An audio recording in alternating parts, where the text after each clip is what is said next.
many signs that something is happening. Fires in California, fires in British Columbia, intense hurricanes, extreme weather events, globally rising temperatures, melting Arctic sea ice. All these are signs that something's afoot. We have a climate crisis. This means that we have to take action to immediately reduce emissions from logging old growth. On Vancouver Island, 9,000 hectares every year, approximately 25 hectares a day, and about half of the carbon stored in these massive trees and in the soil is being lost as a result of clear-cut logging. Nature needs to be healthy, needs to be able to transform as the climate changes, as it has done many, many times before. But when humans disrupt nature and the natural processes, then we create risk for natural ecosystems, we create opportunities for invasive species to come in, we create problems with the way water behaves on the landscape, we get floods, we get landslides, we get all kinds of problems. We also know with the changing climate that old growth forest is becoming non-renewable. We will not see the same type of forest growing back in the coming generations. And we are leaving behind a landscape that has a less opportunity for conservation financing, for tourism, for carbon projects. So we are losing these opportunities for generations by allowing clear-cut logging of the remaining old growth on Vancouver Island.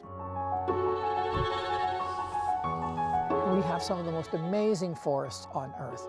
And these forests, I'm standing in one here in Francis King Park, store 1,000 tons per hectare of carbon. One of the most carbon-rich forest ecosystems in the world are here in British Columbia and on Vancouver Island. And we need these forests because it's these trees that essentially for free remove carbon dioxide from the atmosphere and turning it into living carbon, which then dies and becomes dead carbon on the ground. As we remove those forests, especially the old growth forests, which have such huge amounts of carbon stored in them, we contribute to climate change through that activity, because somewhere in the range of 25 to 30% of the carbon that's going into the atmosphere, aside from our driving and all the other things we do, comes from the disruption of global forests, including the forests of British Columbia. We have only about 10% of these types of big tree ecosystems left on Vancouver Island, and these are the most productive stands that the industry is targeting for logging. We're standing here with these amazing trees that have been alive, some of them for 500, 800 years. And that's living carbon. When they die, they fall onto the ground, and you can see behind me pieces of wood, and some of them very, very old, that have been laying on the ground for centuries after they lived for 500 or 800 years, maybe 1,000 years. Before they break down very slowly through the action of fungi and other organisms and are released back into the atmosphere as carbon, it might take 2,000, 3,000 years from the time that the tree began to grow as a seedling. And people would say, well, yes, but we'll plant young trees and they'll take the material carbon dioxide out of the atmosphere. But before they get big enough to really make much of a difference, it'll be too late. It'll be 100 years or so. And 100 years from now, we'll be faced with such challenges from climate change around the globe that it's too late. So the best thing to do is to leave them growing, leave the carbon in the ground, leave the carbon living. What we are currently seeing on Vancouver Island is not sustainable because old growth forests remaining today will not grow back as we know them. The second growth forest and later the third growth doesn't have the same wildlife habitat quality, doesn't have the same conservation value, and the companies are cutting it down again after a short rotation of just a few decades. So the old growth features are not coming back. This means that we really have to protect what remains, and we need improved management of the second growth forest to allow for higher quality timber, for higher quality products, and for more ecological value in our second growth forests. We on Vancouver Island have a central role because we have these forests which hold and continue to take so much carbon out of the atmosphere that they fight climate change. Sierra Club BC and a number of other environmental organizations have high hopes and high expectations that the new BC government will follow through on their commitment to sustainably manage BC's old growth. We have now a choice. Either we choose a path for a few more years of old growth logging at the current rate, or we protect what remains and have a solid basis for long-term economic activities that will all benefit from having some of the remaining old growth for future generations.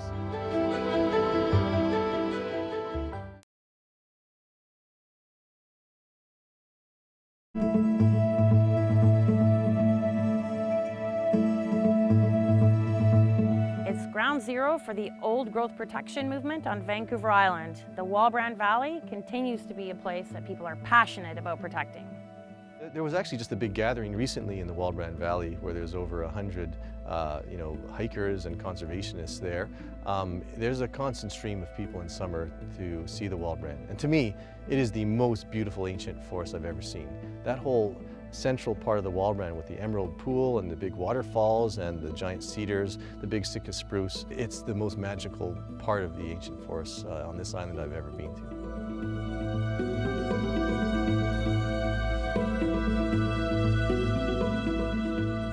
The valley is amazing for a lot of endangered species. It's the first place they found the nest of the marbled murrelet seabird, a threatened seabird that nests only in old growth forests.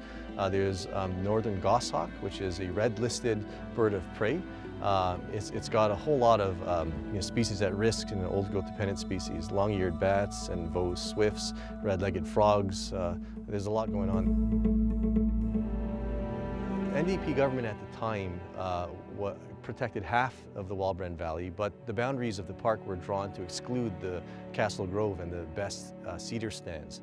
We've already lost 75% of the original productive old growth forests on Vancouver Island, including over 90% of the classic valley bottom ancient forest like this. And in fact, on southern Vancouver Island, we've lost about 96% of these valley bottom ancient forests. Association of Vancouver Island and Coastal Communities and the Union of BC Municipalities, representing mayors and city councils and regional districts across the province, have called for an end to old growth logging on Vancouver Island. The Pulp, Paper and Woodworkers of Canada, one of the main forestry unions representing thousands of mill workers and forestry workers across BC, they also passed a resolution calling for the protection of old growth forests and instead a sustainable second growth forest industry.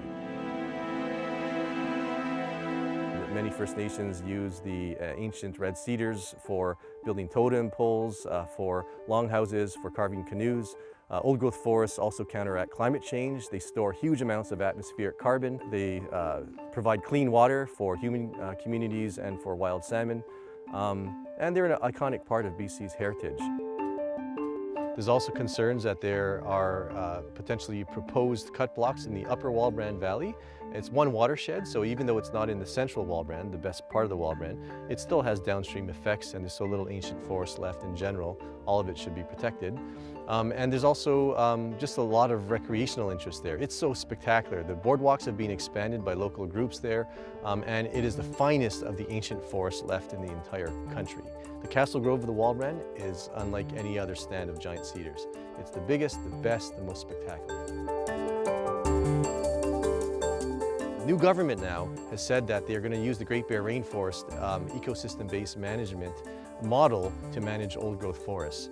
What that likely means, if they take it seriously and if in its most direct form, is that there's going to be a science panel that will then determine how much old growth needs to be saved in order to minimize the loss of biodiversity. That would result in the protection of the Walbrand Valley and ancient forests across Vancouver Islands because so little remains. But let's see if the government goes there. But now's the time for the Walbrand Valley, for the Eden Grove, for ancient forests like Jurassic Grove areas that are endangered across Vancouver Island. Now's our greatest opportunity to get these areas saved. If you do one thing this season, Get outside and enjoy our old growth forests. For Community Producers, I'm Heather Leary.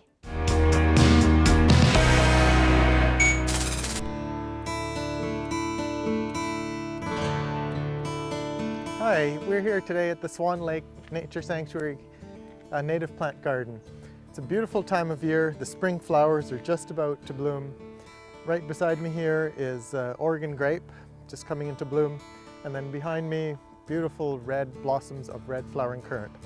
We love native plants because they're just wonderful at attracting native birds and pollinators, and then that just feeds the whole food chain and makes the ecosystem function so well.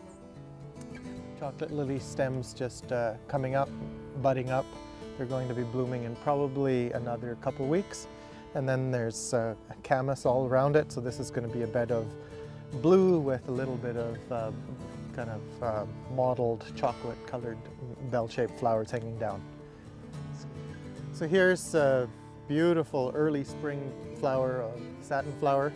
One of the first plants to bloom. The insects are attracted to it, and yeah, just a beautiful, beautiful purple color. And then right behind me is a small little patch of sea blush. You often see this growing in big swaths, and it's just starting to bloom. So here we have beautiful white fawn lilies coming up along with a few shooting star, and then here's just the first bud of the red fawn lily as well. Much more rare. This is the common one we see around here. So these plants respond well to our winter rains. They start emerging as soon as it's warm enough and bloom. That attracts pollinators, and then they set seed, and then they'll go dormant for our dry summers. A very good strategy for our climate. And then just as they're going dormant, all of these other shrubs are going to start leafing out, and they'll be the dominant features for the summer garden. And it just makes for a healthy ecosystem to have them in our home gardens as well.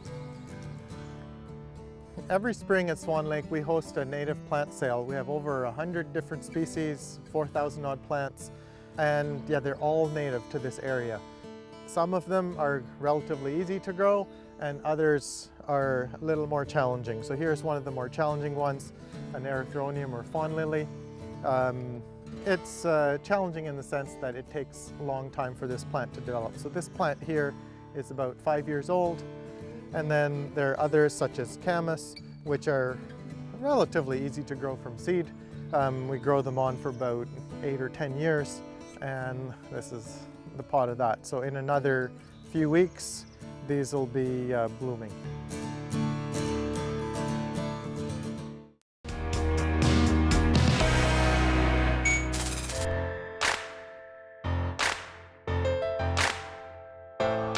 The mango. Sweet, delicious, and healthy. But have you ever thought about the trees that they grow on? Monarch Furnishings has, because they're thinking sustainability. Most hardwoods take a long time to grow. For example, North American hardwoods 50 to 100 years, mango trees full size in 15 to 20 years, 100 feet tall. After the fruit stops growing, it's a kind of a byproduct of fruit plantations in effect. So, you know, it's very sustainable in that regard. When we're working with clients, we always want to make sure that we're giving someone something new, but also to something that will last. That's part of sustainability as well, and that's part of why hardwoods are so great, because they're not going to fall apart in 10 years. It's not going to break, and even if it does break, if something happens, you can actually fix it. You can bring it to someone and have it repaired. So that's what's nice about solid woods. And in terms of finishes, if we can refinish a material like wood to be a different color, be a different stain, have a different feel to it in a few years, that also gives longevity, and that also just completely adds to the sustainability of it. It is a very dense hardwood. It's very versatile. As you know, they've been using it on furniture and building homes for hundreds, if not thousands of years. It can be stained in a variety of different colours, and it's very millable and very, very easy to work with. So yeah, it's a great timber. It's quite an eclectic looking piece, but it's become quite popular, different hardware, We do a number of pieces like this. The trend is more towards mix and match. So if you've got a few darker wood pieces from a few years ago, or if you have some antiques, that, you know, things that you've inherited, it is more sustainable to keep those antiques and then add new pieces along with them rather than throwing everything out and getting something new. So that's what's great about Monarch furniture. You get these sleek contemporary lines that kind of fit into any color scheme, and you can put a brand new black piece or a brand new wire brush white piece next to something that's more antique or a brown or a gold. I would say, as an interior designer, just for a rule of thumb, is make sure that there's quite a bit of difference between them. So do a natural mango wood with a black. Do the wire brush mango wood with a brown. Don't do colors that are too close together because that makes it muddy, and that's where it gets hard to work with. A percentage of all our invoices goes to the Trees for Trees program. What that is, it's a program which focuses on education and reforestation. I think to date there's been around 1.4 million trees replanted. Plus I think it's saved nearly 500,000 tonnes of CO2 from the tree planting initiative, so that's great. This one's called a tiger stripe. Comes up with some beautiful, beautiful grain. I think all of the designers, especially in Victoria and Vancouver on the West Coast, are very interested in sustainable practice and are doing continuing education on it, and everything from lighting, that's been a really big industry push, to obviously the materials and furniture that we're putting in our homes. Keep a little bit of orange oil on it, a little bit of moisture in it, but other than that, just wipe it with a damp cloth every now and again, and yeah, the colour comes up real nice. What's nice about this piece, and which adds to the sustainability of it, is that it can transfer to be a hall table or a side table or something in the entrance in a larger home. So you can keep it as a desk in a small condo, but then use it again in a larger house. If you use an interior designer, that's a very sustainable thing too, because they're going to help you pick pieces like from Monarch that fit into that home. Doesn't matter if it's a weird space or a small space or something hard to work with.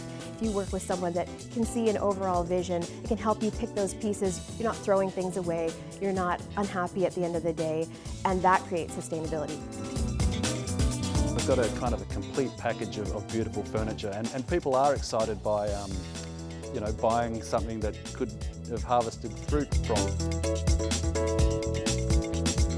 Whether you're thinking furniture for a large space or maybe for a smaller space, you can think sustainability thanks to our friend, the mango.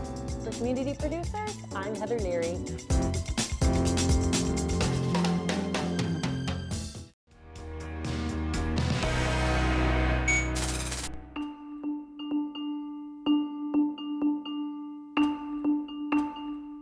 Did you know that Whitty's Lagoon Park here on the Metchosin shoreline is a birder's paradise, home to 160 different bird species? It's also a place to find sensitive habitats, like the lagoon here behind us, the sandy beach and intertidal zone, and the salt marsh found by the forest. It's also a popular recreation space for Victoria beachgoers and Metchosin residents here. And a lot of these habitats are sensitive to trampling and the footsteps above. So that's why Habitat Acquisition Trust has launched the Metchosin Shoreline Good Neighbours project. This project offers land care consultations to residents who are interested in learning more about the habitats and wildlife on their property. Whitty's is also home to some uncommon plants and animals, including this yellow sand verbena, a low plant with yellow flowers that we can find here at Whitty's Lagoon in the dune ecosystems or just in the sandy beaches. Have you been battling invasive plants like blackberry, English ivy, Daphne, or Scotch broom like we see here at Whitty's? HAT is also offering hands-on assistance to qualified landowners who want to see these invasive plants removed from their property.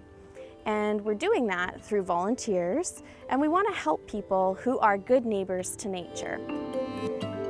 Together, we can ensure that our creeks and shorelines are healthy and free of pollutants by maintaining the natural habitat of native plants along those shorelines. Let's keep that habitat in our backyards and in our parks. If you're interested in this Metchosin Shoreline program, contact Habitat Acquisition Trust at 250-995-2428 or visit us on the web at hat.bc.ca.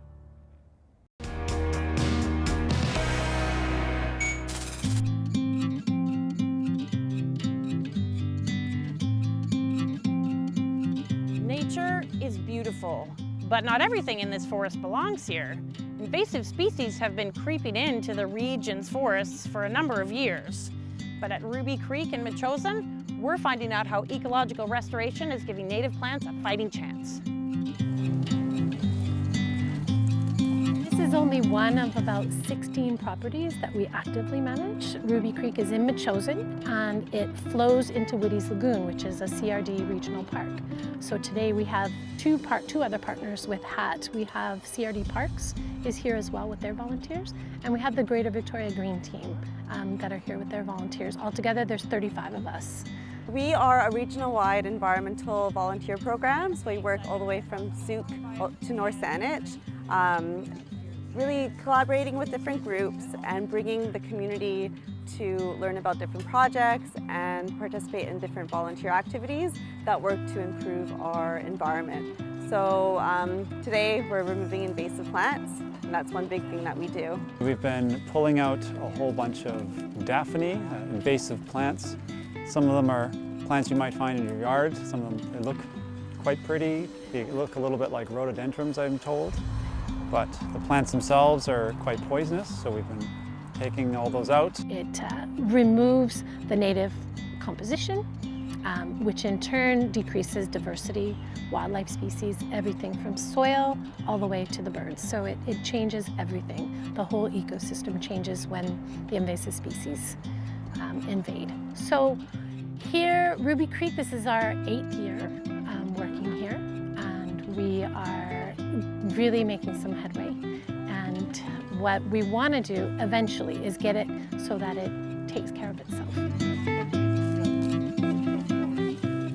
I said, okay, I'm going to do this because I need to learn how to restore our shoreline so that I can have help our people save our land. And that is why I'm here.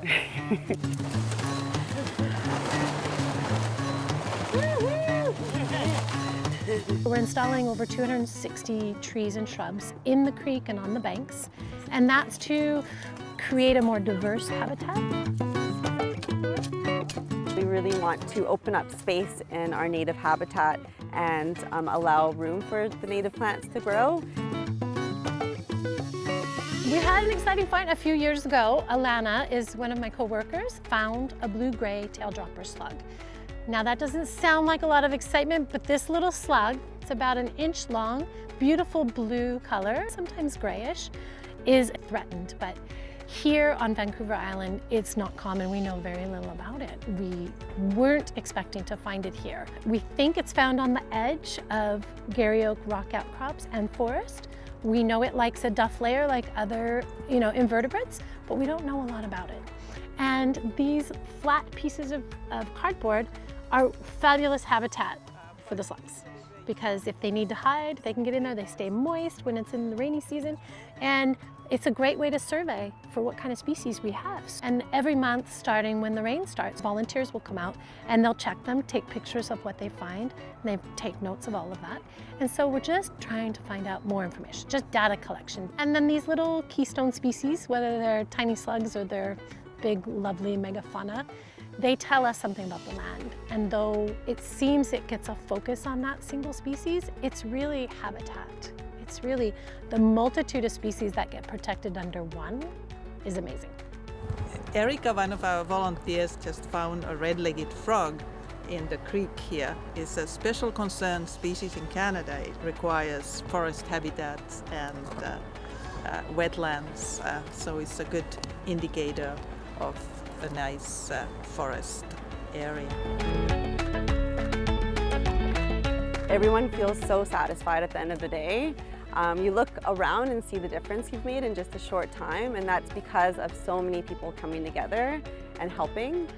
It's this really rewarding feeling that we're, putting effort and time and love into the place that we live in. Anyone who's looking for something fun to do, explore probably somewhere you've never seen before, meet new people, and get your hands dirty too. I find it highly inspiring to learn, and I think it's really important for our future. New home. I will never look at a forest the same way again, thanks to the teams of committed volunteers who've been weeding and planting. For Community Producers, I'm Heather Leary.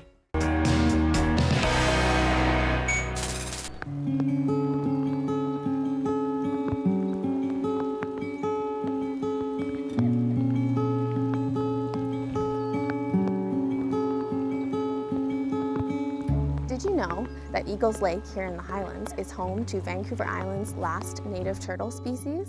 It's the western painted turtle, and unfortunately it's endangered.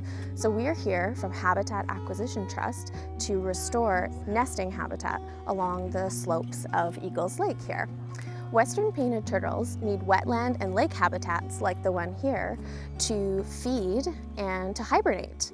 And in the spring and summer months, from May to July, the female turtles will come out of the pond to lay their eggs. And we're looking for sunny slopes like these here that need to be restored. The turtles are affected by a number of threats, including development and trampling from recreational users. So we want people to be aware that this space is for the turtles to lay their eggs. The eggs will stay in the ground throughout the winter, so we don't want to trample this area as much as possible. You'll see these important signs that'll indicate where the turtles are laying their eggs, and we want to leave that space for the turtles. We're here today with volunteers and biologists clearing the space of invasive species like Himalayan blackberry.